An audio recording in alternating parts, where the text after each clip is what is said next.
¿Qué es lo que hace que el estudiante fracase en la escuela? Porque está harto, está totalmente harto de que se le diga qué debe y qué no debe hacer y ha perdido toda curiosidad por aprender. La información o el saber podemos almacenarla en nuestro cerebro, un libro o una computadora. Pero la comprensión es una herramienta en constante crecimiento, con características únicas que varían según cada persona. Implica crear y establecer relaciones entre criterios, y así resolver problemas. Y construir nuevos conocimientos.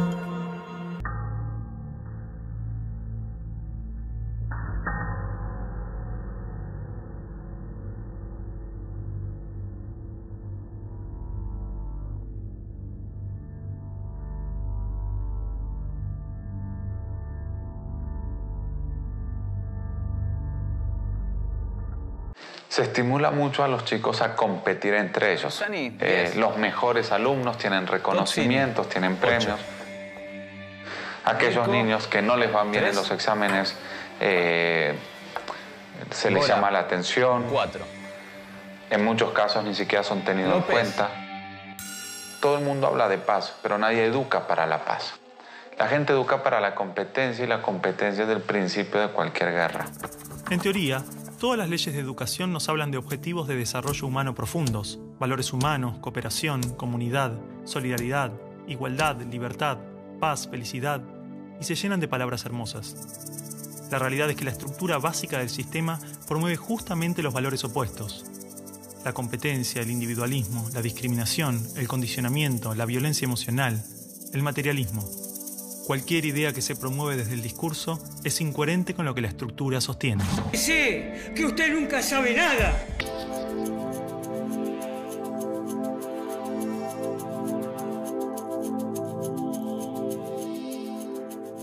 Entonces, por ejemplo, creo conflictos a nivel cognitivo. A ver quién es el primero que realiza, con lo cual unos son ganadores, los otros son perdedores. Cada vez que hay perdedores hay alguien que se siente feo.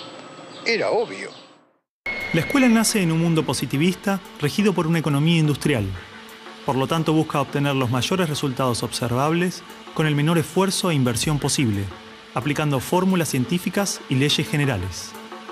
La escuela era la respuesta ideal a la necesidad de trabajadores, y los mismos empresarios industriales del siglo XIX fueron quienes financiaron la escolarización obligatoria a través de sus fundaciones. ¿Dónde coloco los hijos de estas personas para que puedan trabajar? ¿Cómo educamos en que aprendan a leer? ¿Cómo creamos obreros inteligentes? La educación sigue siendo lo mismo. Una herramienta para formar trabajadores útil al sistema y una herramienta útil para que la cultura permanezca siempre igual y siempre se repita. Lo cual es conservar la estructura actual de la sociedad. La escuela se complementó con investigaciones sobre el control de la conducta, propuestas de utopías sociales y hasta teorías de superioridad racial. No es de extrañar que los primeros estados con el sistema prusiano o similar fueran con el paso de las generaciones focos de xenofobia y nacionalismo extremo. El modelo de producción industrial en cadena de montaje era perfecto para la escuela. La educación de un niño era comparable a la manufactura de un producto.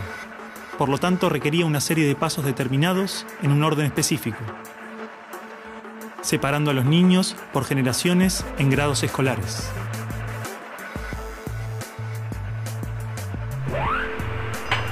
Y en cada una de estas etapas trabajaría sobre determinados elementos, contenidos que asegurarían el éxito, pensados minuciosamente por un experto.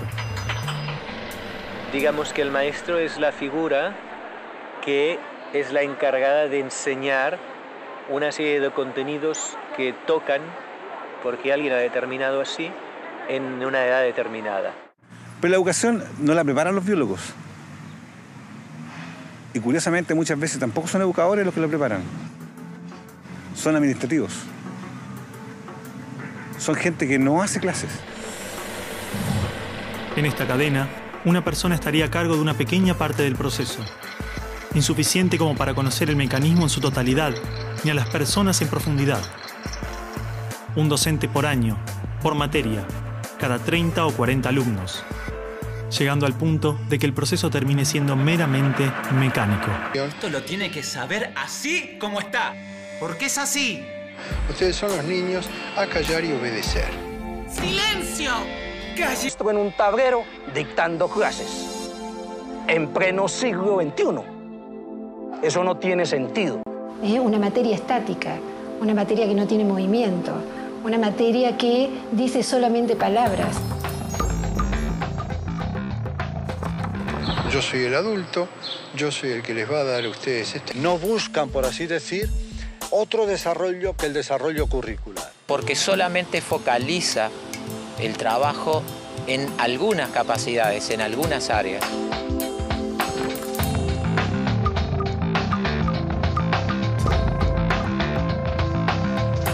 ¿Usted quiere ser un mediocre toda su vida? O lo que ha aprendido por tradición. Usted ya no es más un nenito de segundo grado. Entonces el enseñar se convierte simplemente en un proceso de reproducción simbólica. No quiero que huele una mosca. Y para mí ese sujeto terminó. No tiene más nada que ver conmigo. Si ese sujeto sufre o no, viene de buena familia o no, tiene plata o no. ¡Basta! ¡Se quedan sin recreo! Ah, no. No me venga con que tiene problemas en su casa. Siguen hablando, los voy a separar, ¿eh?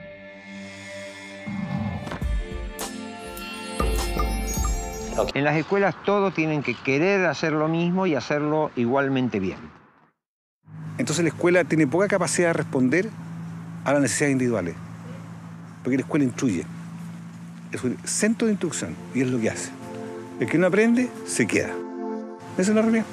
Si el amor es vital para el desarrollo y el aprendizaje, ¿por qué generalmente intentamos educar con amenazas, castigos, tensiones, olvidando el amor? ¿Y qué hacemos los adultos? Tenemos que conseguir que haga lo que nosotros queremos. Y ahí entran los premios y los castigos. No, yo te evaluaré y te pondré un examen y tú tendrás que pasar el examen. Y si no lo pasas, llegarán unas notas, unas calificaciones malas que tus padres cuando las vean te reñirán y bla, bla, bla, bla, bla, y habrá una serie de consecuencias. No, nos falta capacidad de amar.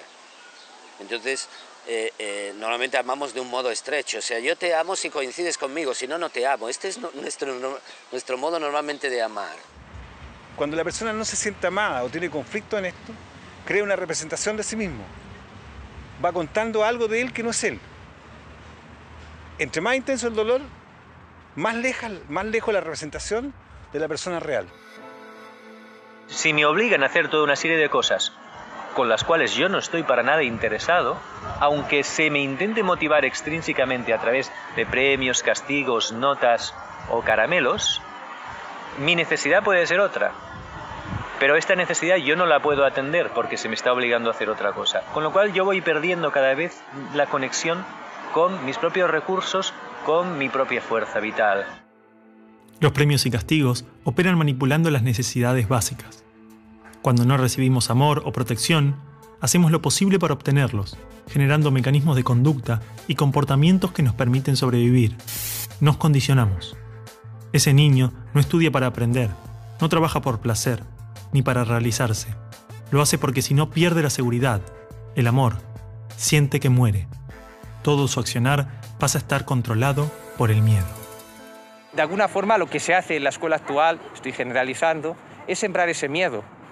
Se pone límites a la persona en vez de todo lo contrario. Y poner límites es el miedo. En nuestra mente estructurada, cuando creamos dentro una creencia, la forma que tiene la mente para que no salirnos de esa creencia y crear fuera es el miedo. Cuando nosotros nos acercamos al borde de una creencia, sentimos miedo. Es un mecanismo de control, es un mecanismo de manipulación ética. Si tú te portas bien, yo te califico bien. Eso es un modelo conductista. Ese es el gran modelo conductista que tanto daño ha hecho a nuestra sociedad.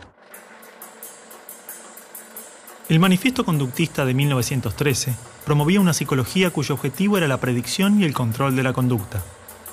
Mediante experimentos con ratas, animales y su condicionamiento, se desarrolló una ciencia del control social, utilizada para pensar las bases de la escolarización moderna, la publicidad, la propaganda política, el entrenamiento militar y los ejercicios de tortura. La manipulación de masas a través del miedo. todo lo que vemos actualmente en nuestro mundo, todo tiene como bases el miedo. El miedo al cambio, el miedo al progreso, el miedo a ser tú mismo, el miedo a amar, el miedo a revelar tu ser enfrente de este mundo. Entonces estamos creando una sociedad en que la gente trabaja en cosas que no le gustan por conseguir dinero, por conseguir posición. O sea, es la sociedad del autoengaño.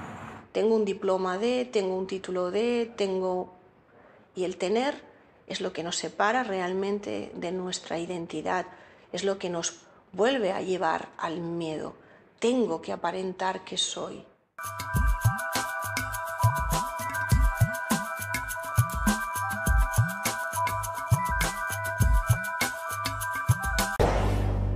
La mente del niño tiene cualidades de aprendizaje cualitativamente superiores a las de un adulto, porque está naturalmente desarrollado para percibir lo que se le presenta, y con ello crea su mente, se construye a sí mismo. En pocos años aprende a controlar su cuerpo, puede comunicarse en varios idiomas, comprende las reglas de la naturaleza y las características de su cultura. Todo este complejo y maravilloso proceso se da de manera inconsciente. Lo aprende sin demasiado esfuerzo, por cuenta propia. Es decir, cuando un ser humano nace, su biología no lo obliga a ser humano. Necesita nacer en un entorno humano. Todo lo que nos rodea influye tremendamente en nuestro aprendizaje. Los espacios, los tiempos, las actitudes de nuestra familia, las emociones, los gustos, las creencias. Todo es parte de ese ambiente con el que nos construimos a nosotros mismos. La pregunta es entonces, ¿qué ambiente estamos ofreciendo a los niños para que los adultos se desarrollen de esta manera?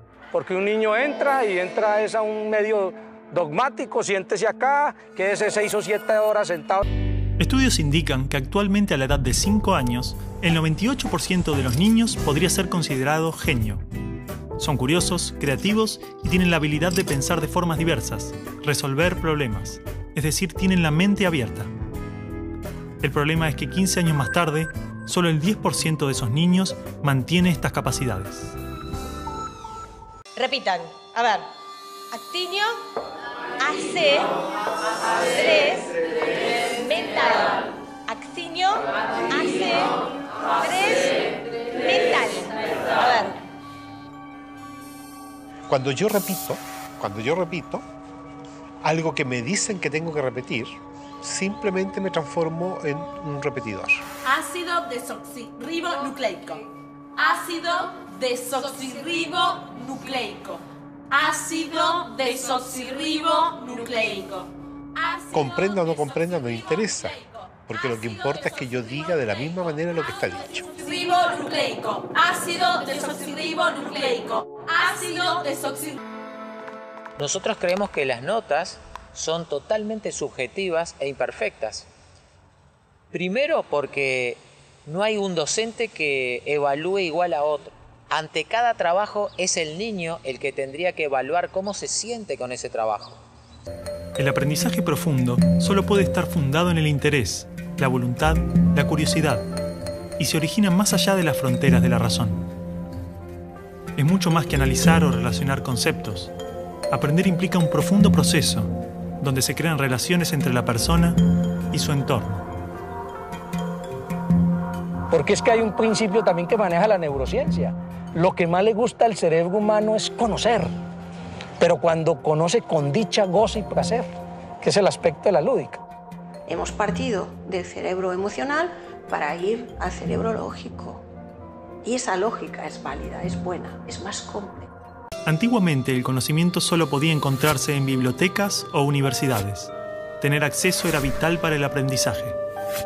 Hoy, el libre acceso a la información, las bibliotecas virtuales, la construcción colectiva del conocimiento, logran que no solo el conocimiento esté al alcance de todos, de forma abierta y plural, sino que se actualiza constantemente. Somos iguales como individuos en tanto biológicamente somos una especie, pero social y culturalmente somos diferentes. Y eso no lo ha podido entender la escuela. Tienen ritmos de aprendizaje diferentes, tienen intereses y motivaciones diferentes. tienen maneras de relacionarse diferentes. Gardner ya hace unos cuantos años definió que una persona no tiene solamente una inteligencia lingüística, verbal o lógico-matemática, sino que tiene inteligencias muy diversas, entre ellas también todo lo que hace referencia a lo emocional. La diversidad, de alguna forma, precisamente nos está diciendo que todos somos originales. Somos originales como individuos y somos originales como culturas y como sociedad. El valorar eso en cada uno y que cada niño sienta que las diferencias que tienen con los demás son lo que justamente hace más rica la vida. ¿Cómo logramos que se valore esta diversidad si ni siquiera la entendemos como adultos? Que tengamos igualdad de derechos no necesariamente implica que debamos hacer lo mismo. Hoy en día, muchos niños con intereses y comportamientos diferentes a lo esperado son diagnosticados con condiciones psiquiátricas. ¿Qué nos asegura que no estamos confundiendo la diversidad en los niños con enfermedad?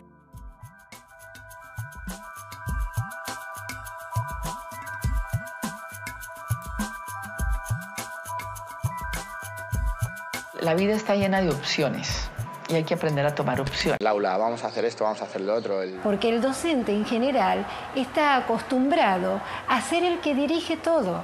Sin embargo, de esta forma le damos una participación activa al niño. Un docente que ya no dicta clases, sino está pasando por los grupos, orientando, facilitando. Los escucha y les da espacio para desenvolverse. El profesor hace las propuestas, no impone, sino que propone. No es que tú tengas la autoridad y él no la tiene. Se trata de sembrar en el alumno la idea de que él tiene que ser la autoridad en su propia vida.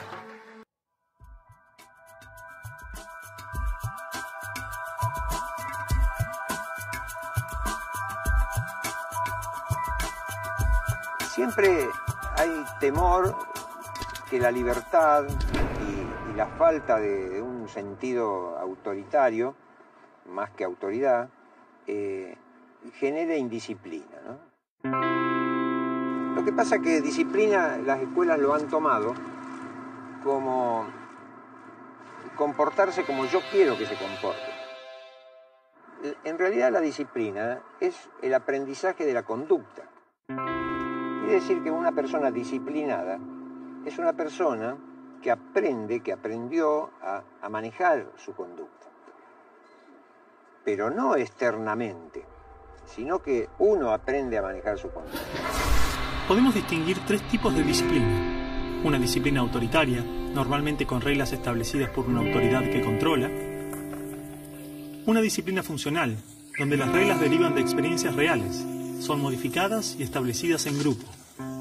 Este tipo de disciplina es naturalmente establecida por la comunidad, ya que responde a la elección de todos.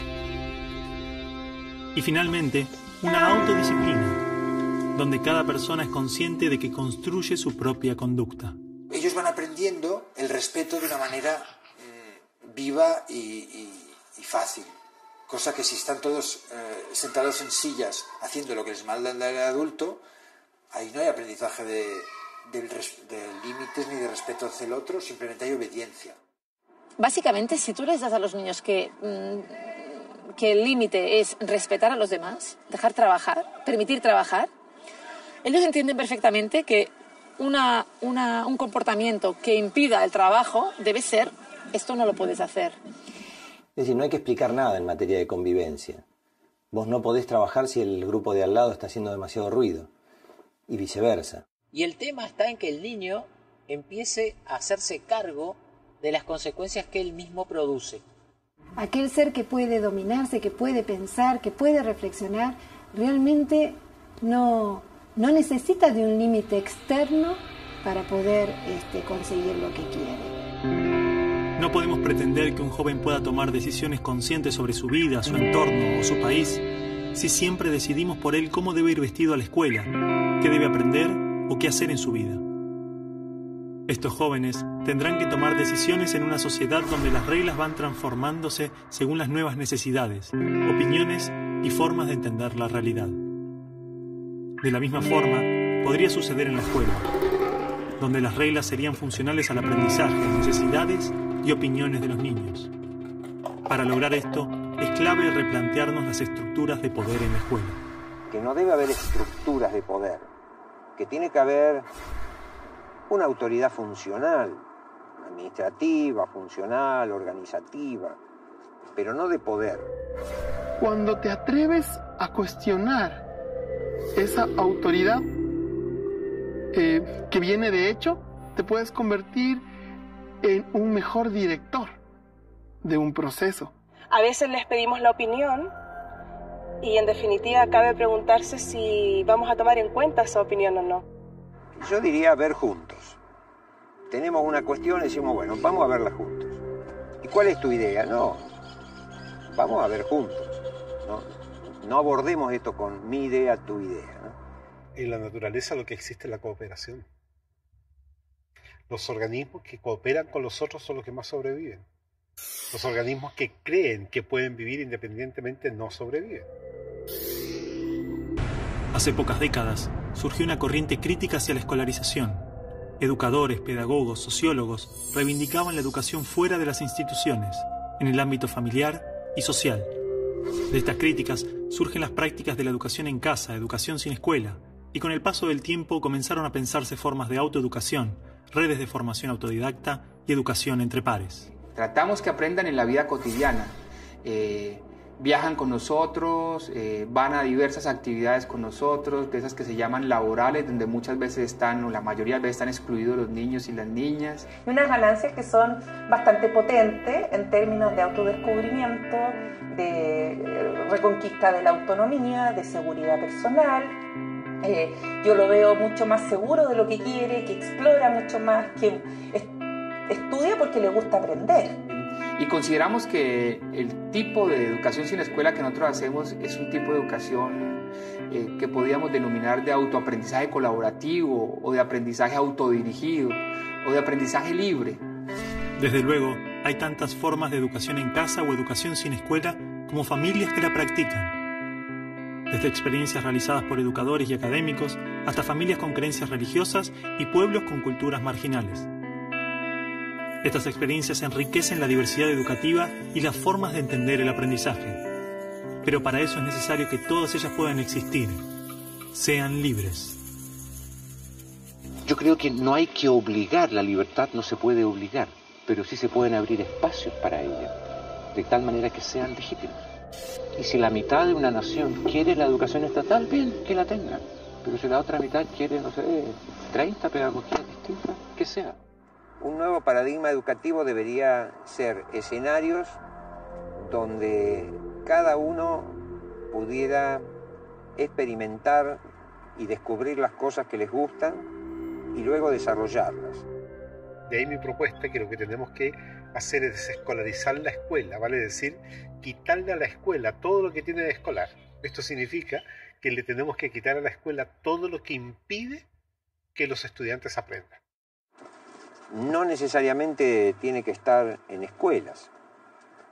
Esto podría estar en, no sé, en clubes, en vecinales, en organizaciones barriales, en las plazas. Es decir, es ilimitado los lugares donde podemos llegar a poner esto en funcionamiento.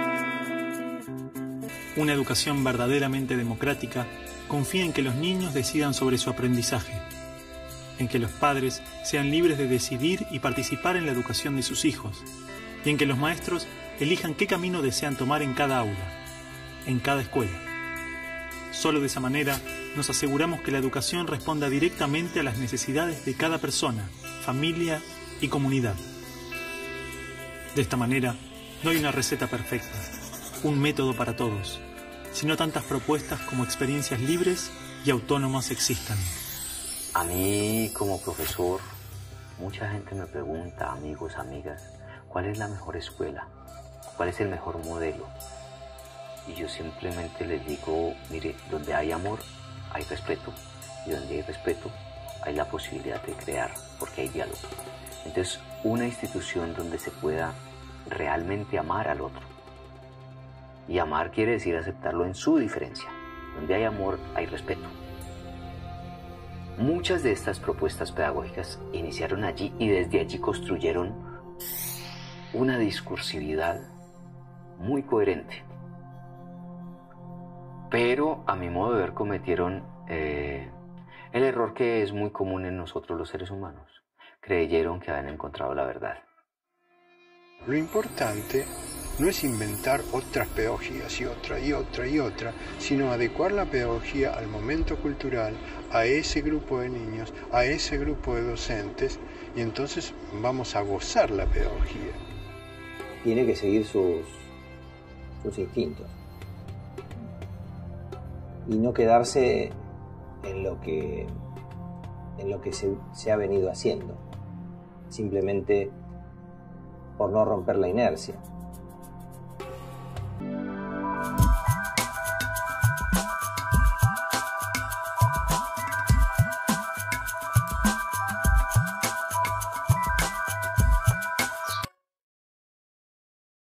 Esta película es una invitación a encontrarnos con la educación más allá de los muros de la escuela que todos conocemos. Una invitación a pensar otras formas de aprendizaje, a conversar y debatir acerca de nuestras prácticas escolares y educativas. Seas docente. Seas alumno. Seas padre. Seas quien seas. Ayúdanos. La educación tiene que avanzar. Tiene que crecer. Tiene que cambiar. Encontrarnos con los otros, conocer y explorar sus experiencias, intercambiar ideas y llevarlas a nuestra realidad. Esa es nuestra propuesta y empieza hoy mismo.